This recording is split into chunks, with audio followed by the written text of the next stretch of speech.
पूरे छत्तीसगढ़ में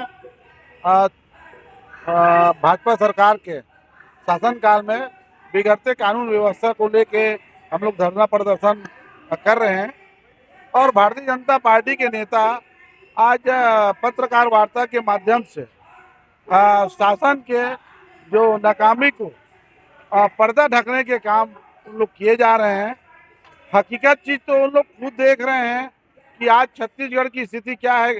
खुलेआम चाकूबाजी और बलात्कार, मर्डर और बड़े बड़े घटना उनके 11 महीना के कार्यकाल में चाहे वो बड़ौदा बाजार की घटना हो, लोहारीडीह की घटना हो गया, सूरजपुर की घटना हो गए और बलरामपुर की घटना, अभी हमारे धर्मनगर दामाखेड़ा में जो हमारे धर्म गुरु है उदित मुनि नाम साहेब, जो हमारे प्रकाश मुनि नाम साहेब जी के सुपुत्र हैं।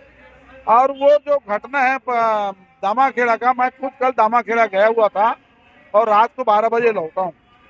ये जो घटना वहाँ जो हुआ है, ये मूल जड़ जो है नशाखोरी का है। हमारे साहब जी ने बताया अपने उद्बोधन में 1985 में चरणदास महंत जी ने दामाखेड़ा को नशा मुक्त ग्राम घोषित करके वहां से दारू भट्टी को बंद कराए। और जब मध्य प्रदेश के बाद जब छत्तीसगढ़ राज्य बना तो वहां पे अजीत जोगी ने भी दामाखेड़ा को नशा मुक्त कर वहां के दारू भट्टी का बंद करवा के अभी तक निरंतर वहां पे नशाखोरी टोटल बंद था।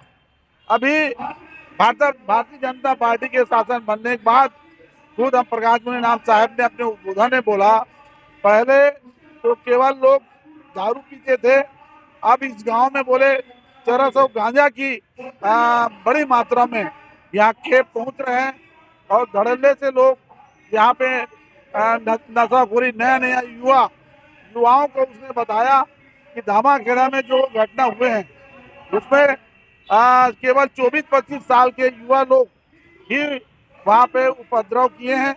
तो ऐसे लोगों को बिगाड़ने के काम भारतीय जनता पार्टी के शासन में ऐसे महसूस होता है कि भारतीय जनता पार्टी ने असामाजिक तत्वों को फ्री हैंड कर रखा है।